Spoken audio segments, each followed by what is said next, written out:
आने वाले हैं समास की बहुत ही बेहतरीन ट्रिक। दोस्तों आप सभी को जैसा कि पता होगा कि कोई भी एग्जाम हो, गवर्नमेंट एग्जाम हो, उसमें यदि हिंदी पूछी जाती है तो समास का एक क्वेश्चन जरूर आता है। तो दोस्तों आज हम आपको इस वीडियो में समास की सारी चीजें क्लियर कर देंगे। एक ट्रिक ऐसी बता रहा हूं कि आपको समास कभी भूल नहीं पाओगे। और ध्यान रखिएगा, यह वीडियो मैं इसलिए बना रहा हूं क्योंकि दोस्तों मैंने एक अलंकार का वीडियो बनाया था। वो अलंकार का वीडियो आप सभी के द्वारा बहुत पसंद किया गया और उस वीडियो की लिंक भी मैंने इस वीडियो के डिस्क्रिप्शन में दे दी है, तो आप वहां से देख सकते हैं। और दोस्तों उसी की डिमांड के ऊपर हमने इस समास का ट्रिक बनाया हुआ है, समास का वीडियो बनाया है। तो दोस्तों आप सभी को मुझे विश्वास है कि पसंद आएगा। और दोस्तों वीडियो पसंद आए तो वीडियो को अधिक से अधिक शेयर करते रहेगा। तो चलिए दोस्तों हम स्टार्ट करते हैं समास की ट्रिक। दोस्तों सबसे पहले हम समास की परिभाषा देखेंगे। अब आप सभी को पता होगा कि समास किसे कहते हैं, तो ध्यान रखिएगा, दो या दो से अधिक सार्थक, यानी दो या दो से अधिक, या तो दो हो या दो से अधिक हो, दो या दो से अधिक सार्थक शब्दों के मेल से बने नए शब्द को समास कहते हैं। ध्यान रखिएगा, या तो दो शब्द हो या फिर दो से अधिक हो, या तीन हो, चार हो, पांच, जो भी हो, दो या दो से अधिक सार्थक शब्दों के मेल से बने नए शब्द को समास कहते हैं। ठीक है, ये परिभाषा हो गई। अब देखिएगा समास के भेद क्या होते हैं, इसके बाद मैं आपको समास के ट्रिक बताने वाला हूं।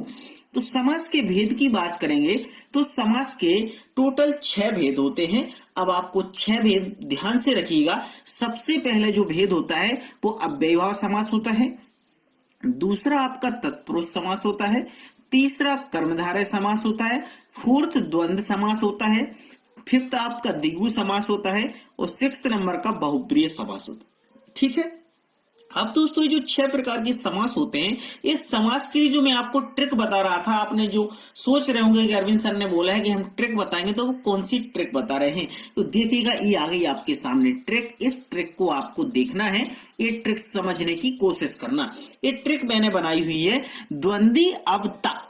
द्वंद्वी अब तक मतलब यदि आप इसको अलग अलग शब्दों में, अलग अलग वर्णों में डिवाइड कर दोगे, अक्षरों में डिवाइड कर दोगे, तो देखिएगा द अलग हो जाएगा, है ना, दी अलग हो जाएगा। तो द और दी से बन जाएगा द्वंद्वी, अ और वा से बन जाएगा आपका अब, और ता और का से बन जाएगा तक, यानी द्वंद्वी अब तक। ठीक है, तो दू है उससे द्वंद्व समास होगा, दी से आपका द्विगु समास होगा, आ से आपका अव्ययीभाव समास होगा, बा से बहुब्रीय समास होगा, ता से तत्पुरुष समास होगा, और का से आपका कर्मधारय समास होगा। ठीक है, तो ये बात बिल्कुल आप लोग समझ गए होंगे। आपको क्या याद रखना है, द्वंद्वी अब तक। द्वंद्वी अब तक यदि आपने ध्यान रख लिया तो सारे समास आपको क्लियर हो जाएंगे। आपको इसी ट्रिक के माध्यम से पढ़ना है। ठीक है, चलिए अब हम समास के एक एक भेद को एक्सप्लेन कर लेते हैं कि कौन सा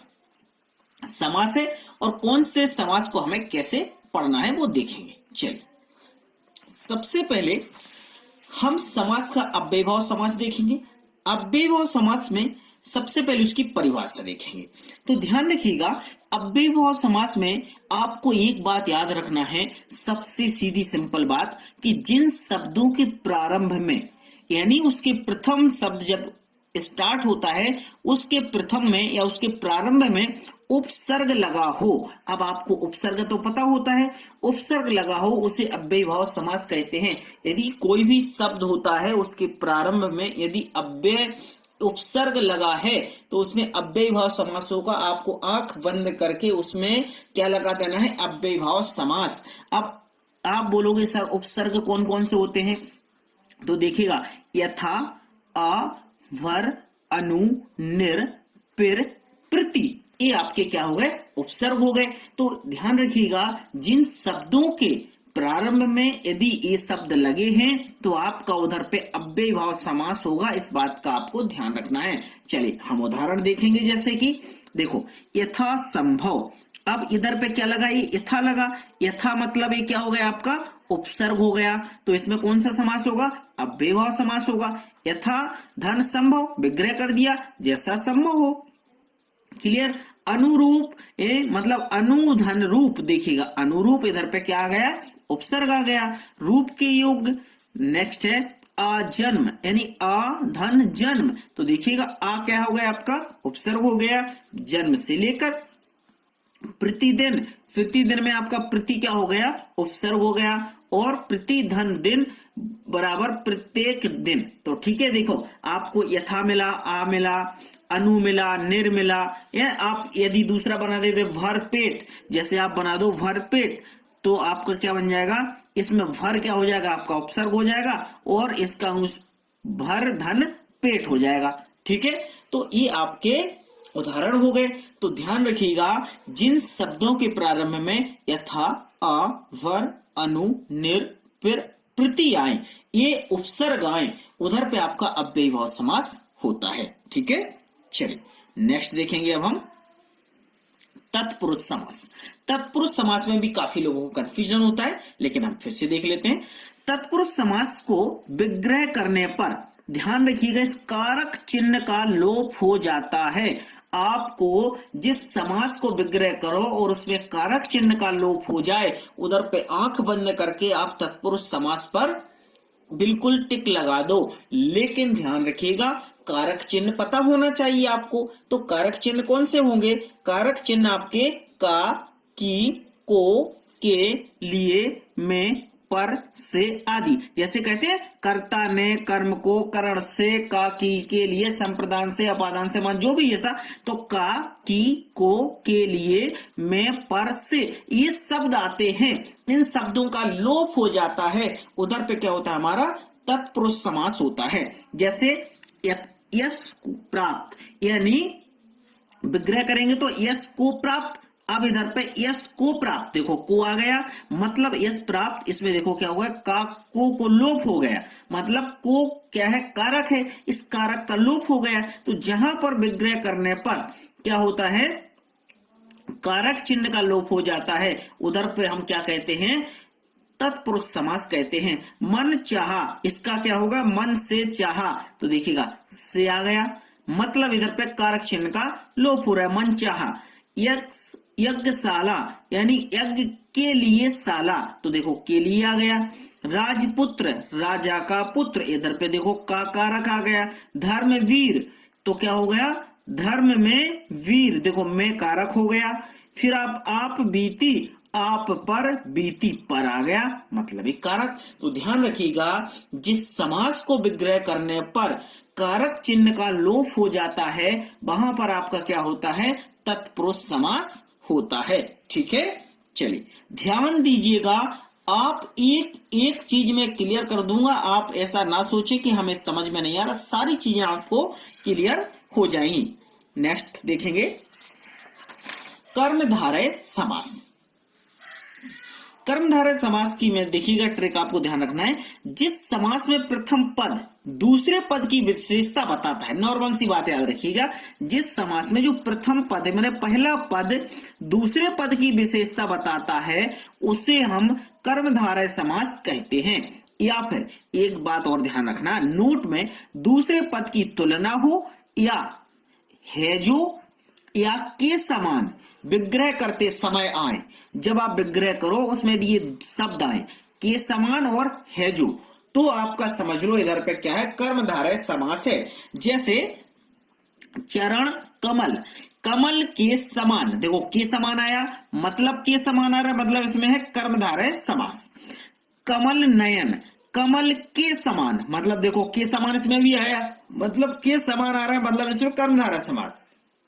चंद्रमुख, चंद्र के समान मुख, देखो के समान इसमें भी आया, मतलब इसमें क्या है आपका कर्मधारय समास।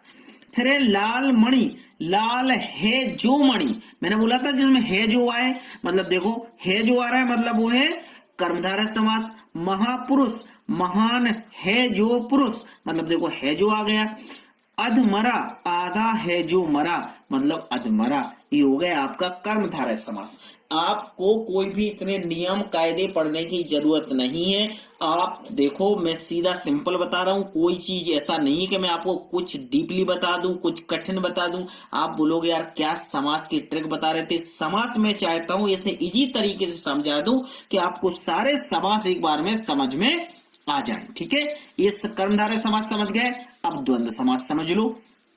द्वंद्व समास में देखिएगा, यदि दोनों पदों के बीच, ध्यान रखना, यदि दोनों पदों के बीच योजक चिन्ह लगा हो, योजक चिन्ह मतलब ये ऋण जैसा साइन होता है उसको बोलते हैं योजक चिन्ह, योजक चिन्ह लगा हो और विग्रह करने पर और या एवं आए, यदि और आता है और यह आता है तो समझिएगा उधर पे आपका क्या हो जाएगा, द्वंद्व समास आता है। या तो योजक चिन्ह लगा हो, जैसे योजक चिन्ह वहां लगा रहता है जहां दोनों चीजें इक्वल होती हैं, मतलब एक दूसरे के समान होती हैं, जैसे नदी और नाले। अब देखो नदी और नाले, नदी से बने नाले, मतलब नदी और नाले, मतलब और शब्द आ रहा है, मतलब इधर पे क्या होगा, द्वंद्व समास। योजक चिन्ह भी लगाए तो योजक चिन्ह से भी समझ सकते हो कि इसमें द्वंद्व समास होगा।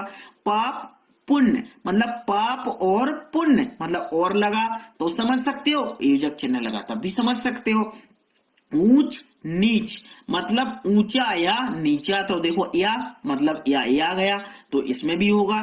खरा खोटा, योजक चिन्ह भी लगा है, खरा या खोटा या आ गया, मतलब इसमें भी द्वंद्व समास होगा।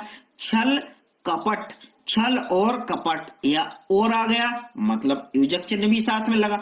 तो या तो आपको योजक चिन्ह लगा हो या फिर आपको और या और आपका आए यानी एवं आए, तो उसमें ध्यान रखिएगा द्वंद्व समास होता है, या तो योजक चिन्ह आए या और आए या फिर या आए। ठीक है, इन बातों को ध्यान रखना है, सिंपल सी बात है, इतना हार्ड कुछ भी नहीं, सिर्फ सिंपल सी बात आप याद करके रखिएगा, आपको सारे समास समझ में आ जाएंगे। दोस्तों यदि वीडियो आपको अच्छा लगे तो वीडियो को लाइक जरूर करना और अपने दोस्तों में शेयर भी करना। दोस्तों ये अलंकार का वीडियो जब आपको पसंद आया तो मुझे लगा कि नहीं, आपके लिए जरूर मुझे एक समास का वीडियो बनाना चाहिए, आप सबकी डिमांड थी। अब देखेंगे हम द्विगु समास। द्विगु समास में क्या करना है, जिस समास में प्रथम पद संख्यावाचक हो, कुछ नहीं, सीधा सीधा जिस समास का प्रथम पद संख्यावाचक हो उससे पता चले कि द्विगु समास हो जाता है, जिसमें प्रथम पद संख्यावाचक हो। जैसे उदाहरण देख लेते हैं, दोपहर, मतलब इधर पे क्या है, दो पैरों का समूह, दो क्या है, संख्यावाचक, मतलब द्विगु समास है। तिरंगा यानी तीन रंगों का समूह, तीन आ रहा है, मतलब तीन रंगों का समूह, मतलब द्विगु समास। फिर नवरात्र यानी नौ रात्रियों का समूह, मतलब इधर पे नौ क्या है, संख्यावाचक। चौराहा, चार राहों का समूह, यानी चार क्या है, संख्यावाचक। फिर त्रिकोण, तीन कोणों का समूह, यानी तीन क्या है, संख्यावाचक। तो ध्यान रखिएगा, जिस समास में प्रथम पद संख्यावाचक हो या समूह का पता चले, मतलब मैंने कहा या तो समूह मतलब एक किसी का इकट्ठे का पता चले, जोड़े का पता चले, या तो वहां पर आपका द्विगु समास होता है या फिर आपका प्रथम पद संख्यावाचक हो। तो देखो यहाँ पे तीन रंगों का, मतलब तीन रंग मतलब समूह पता चल रहा है, नवरात्र मतलब रात्रों का समूह, चार राहों मतलब यहाँ पर भी समूह की बात हो रही, मतलब समूह वहां होता है जहां एक से अधिक चीजें होती हैं, वहां पर समूह हो जाता है। तो दोनों चीजें याद रखना आपको, या तो समूह या फिर आपका प्रथम पद संख्यावाचक, वहां पे आपका द्विगु समास होगा। ठीक है, चलिए अब देखेंगे हम बहुप्रिय समास। बहुप्रिय समास ही बड़ा आईएमपी है, इसको भी अच्छे से समझ लेना है ना। बहुप्रिय समास में क्या करना है, जिस समास में कोई भी पद प्रधान नहीं होता, इसमें क्या होता है, बहुप्रिय समास में कोई भी पद प्रधान नहीं होता है, अर्थात ध्यान रखिएगा कि दोनों पद मिलकर किसी तीसरे पद की ओर संकेत करते हैं, वहां पर क्या होता है, बहुप्रिय समास होता है। इसमें ना तो प्रथम पद प्रधान होता है ना द्वितीय पद प्रधान होता है, ये दोनों पद किसी तीसरे पद की ओर ही संकेत करते हैं।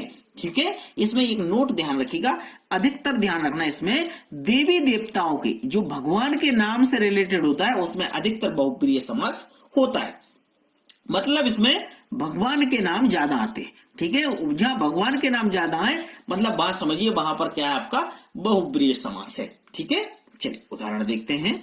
उदाहरण देखिएगा आप, जैसे लिखा है घनश्याम, मतलब घनश्याम मतलब भगवान की बात हो रही, घन के समान श्याम है जो, अर्थात कृष्ण, मतलब भगवान श्री कृष्ण को घनश्याम कहा जाता है।